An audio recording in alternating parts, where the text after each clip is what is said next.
जय हिंद दोस्तों, रक्षित खन्ना के इस चैनल में आपका स्वागत है। दोस्तों, आज के इस वीडियो में मैं आपको तीन महत्वपूर्ण जानकारियां दूंगा। सबसे पहली जानकारी मैं आपको दूंगा मिनिस्ट्री ऑफ डिफेंस का 100 दिन का एक्शन प्लान। जी हां दोस्तों, मिनिस्ट्री ऑफ डिफेंस की एक मीटिंग हुई थी जिसमें रक्षा राज्य मंत्री थे, रक्षा मंत्री जी थे, chief of the army staff थे और भी कुछ मंत्री थे। यानी इन्होंने आगे के जो 100 दिन है उसमें कैसे काम करना है, क्या एक्शन प्लान होगा उनका, सब चीज उन्होंने बताई है। तो इसमें आपको क्या मिलेगा, किन चीजों पर इन्होंने चर्चा करी है मीटिंग में, इसके बारे में आपको आगे जानकारी दूंगा। दूसरी जानकारी मैं आपको दूंगा, all India railway man federation की तरफ से एक लेटर जारी हुआ है और दोस्तों ये भेजा गया है मोदी जी को। किस चीज के लिए ये लेटर लिखा गया है इसकी जानकारी मैं आपको आगे दूंगा। एक और जानकारी मैं आपको दूंगा, इंडियन एक्स सर्विसेज मूवमेंट की तरफ से एक लेटर जारी हुआ है OROP 3 के लिए, इसकी जानकारी भी मैं आपको आगे दूंगा। तो दोस्तों ये तीनों जानकारियां आपके लिए बहुत महत्वपूर्ण है, इसलिए इस वीडियो को आप शुरू से लेकर आखिरी तक देखेगा और अपने ग्रुप में भी शेयर कर दीजिएगा। वीडियो में आगे बढ़ने से पहले एक छोटी सी अपील कर रहा हूं, अगर आप पहली बार मेरा चैनल देख रहे हैं या फिर ये वीडियो देख रहे हैं तो आप मेरा चैनल सब्सक्राइब भी कर सकते हैं, जिसका नाम है रक्षित खन्ना, क्योंकि ऐसी जानकारियां अक्सर आपको मिलती रहती है इस चैनल के माध्यम से और पेंशन से जुड़ी जो प्रॉब्लम आती है उसका भी सोल्यूशन किया जाता है। चलते हैं दोस्तों, विस्तार से जानकारियां लेते हैं। सबसे पहली जानकारी है मिनिस्ट्री ऑफ डिफेंस का 100 दिन का एक्शन प्लान। जो मीटिंग हुई थी तो उसमें कुछ महत्वपूर्ण निर्णय लिए गए हैं, लेकिन दोस्तों जो निर्णय लिए गए हैं क्या पेंशनर को कुछ मिलेगा, पूर्व सैनिकों को कुछ मिलेगा? तो दोस्तों मैंने इसमें से कुछ 9 पॉइंट निकाले हैं और ये देखते हैं कि इसमें आपको क्या मिलेगा। दोस्तों मीटिंग जो हुई उसमें बताया गया कि हथियारों, रक्षा उपकरणों और रक्षा प्रणालियों के उत्पादन में फोकस करेंगे। फिर दोस्तों देश के सुरक्षा तंत्र को मजबूत करना, जो देश का सुरक्षा तंत्र है, सिक्योरिटी है, उसको मजबूत बनाना। फिर दोस्तों तीसरा पॉइंट, सशस्त्र बलों का नवीनीकरण करना, आधुनिकीकरण करना। जो सशस्त्र बल है, जो तीनों फोर्सेस हैं, उनको यहां पे मजबूत बनाना, कुछ नवीनीकरण करना, नई चीजें देना। फिर सेवारत जवानों और पूर्व सैनिकों का कल्याण करना, जो पूर्व सैनिकों की मांगे हो गई या फिर जो सेवरा जवान है उनकी जो मांगे हो गई उनको यहाँ पे पूर्ण करना, उनका कल्याण करना। अब दोस्तों उसमें हो सकता है कि OROP की विसंगतियां हो, या फिर जो एक्स ग्रुप का मसला है OROP में उसमें सुधार करना हो, या फिर जो पूर्व सैनिक जो डिमांड कर रहे हैं, मांग कर रहे हैं, वो भी इसमें शामिल हो सकती है। आगे आने वाले समय में रक्षा निर्यात को बढ़ावा देना, जो रक्षा निर्यात है उसको बढ़ावा देना आगे आने वाले टाइम में। फिर 2023-24 में रक्षा निर्यात 21,083 करोड़ तक पहुंच गया। यानी 2023-24 में जो रक्षा निर्यात है वो 21,083 करोड़ पहुंचा। अब इनका लक्ष्य है कि 2029 तक 50,000 करोड़ उपकरणों का निर्यात करना। फिर केंद्रीय सैनिक बोर्ड द्वारा सैनिकों का कल्याण किया जाना।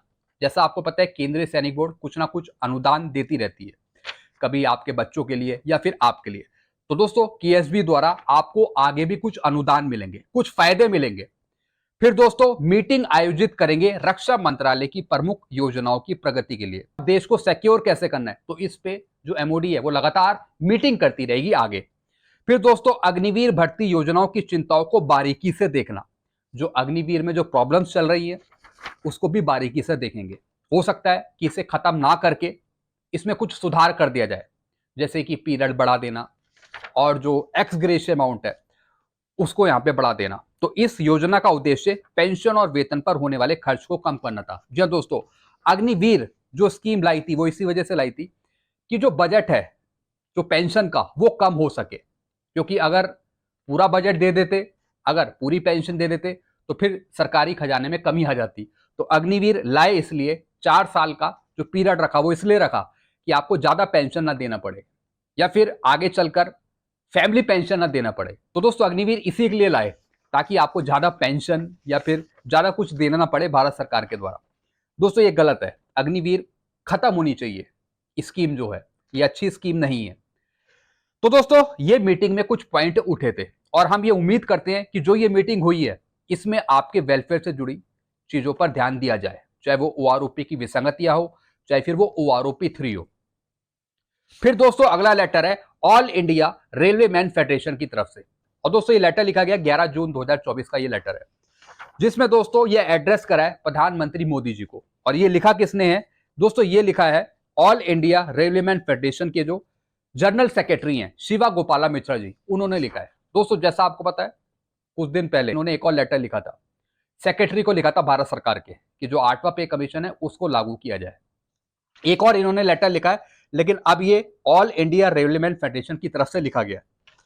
इसके भी दोस्तों जनरल सेक्रेटरी शिवा गोपाला मिश्रा जी है। और दोस्तों ये जो डिमांड करी है, ये करी है शिवा गोपाला मिश्रा जी ने, जो इनके 9 लाख सदस्य हैं उनको साथ लेकर। और दोस्तों ये डिमांड रखी है ओपीएस की, ओल्ड पेंशन स्कीम की, यानी 1 जनवरी 2004 के बाद जो भर्ती हुए हैं उनको ओल्ड पेंशन स्कीम दी जाए। और दोस्तों 8वें पे कमीशन की बात करी है कि जल्दी से जल्दी शीघ्र 8वां पे कमीशन लागू किया जाए। और दोस्तों ये मांग लगातार चलती रहेगी जब तक कि मोदी सरकार सत्ता में है। लगातार ऐसी मांगे, ऐसे लेटर जाते रहेंगे जब तक कि 8वां वेतन आयोग घोषित नहीं हो जाता। तो दोस्तों ये था लेटर ऑल इंडिया रेवलीमेंट फेडरेशन की तरफ से। फिर दोस्तों एक और लेटर है, ये लेटर है 14 जून 2024 का इंडियन एक्स सर्विसेज मूवमेंट की तरफ से। तो दोस्तों आप जानते हैं इंडियन एक्स सर्विसेज मूवमेंट के जो लीडर हैं वो है मेजर जनरल सतबीर सिंह जी। इन्होंने लिखा है equalisation of 1 rank 1 pension due with effect from 1 जुलाई 2024। और दोस्तों ये भी लेटर इन्होंने भेजा है प्रधानमंत्री मोदी जी को। इसमें तमाम लेटर कोट कर रखे, जैसा आपको पता है पहले भी इन्होंने एक लेटर भेजा था, उसमें भी ऐसे ही लेटर कोट थे, तो उसी का रेफरेंस यहाँ पे दे रखा है। दोस्तों इसमें इन्होंने लिखा है कि जो OROP 3 है वो सही टाइम पे मिले, यानी जुलाई में हमें मिले, जैसा कि सुप्रीम कोर्ट का ऑर्डर था 20 मार्च का। जो अटॉर्नी जनरल साहब थे उन्होंने यही बोला था कि भारत सरकार जब आगे OROP 3 देगी तो उसमें लेट लतीफी नहीं करेगी, सही टाइम पे OROP 3 आपको मिलनी चाहिए। तो उन्होंने यही लिखा है मेजर जनरल सतबीर सिंह जी ने, you are aware that the next equalization of OROP is due with effect from 1 July 2024। No government of India direction has been issue in this regard so फार।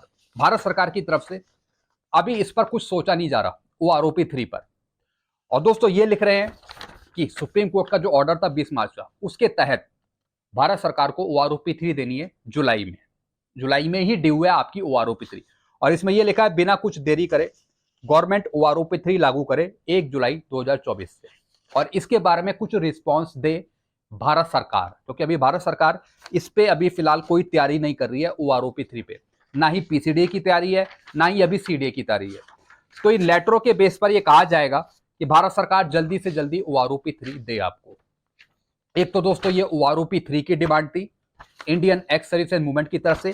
फिर दोस्तों ये डिमांड थी 8वें पे कमीशन को लागू करने के लिए ऑल इंडिया रेवलीमेंट फेडरेशन की तरफ से। और फिर दोस्तों ये मीटिंग का जिक्र था, MOD की तरफ से जो मीटिंग आयोजित हुई थी, तमाम मंत्रियों ने भाग लिया था, वो कैसे क्या काम करेंगे आगे के लिए उन्होंने इसमें डिस्कस किया। हम ये उम्मीद करते हैं कि सारी चीजें जरूर मिले पेंशनर को और पूर्व सैनिकों को। तो दोस्तों ये कुछ जानकारियां थी जो मैं आपके सामने लेकर आया था। ऐसी जानकारियां अक्सर मैं आपको देता रहता हूँ। वीडियो आपको अच्छा लगता है वीडियो को लाइक करें और इस चैनल को आप सब्सक्राइब कर सकते हैं जिसका नाम है Rakshit Khanna. Thank you so much.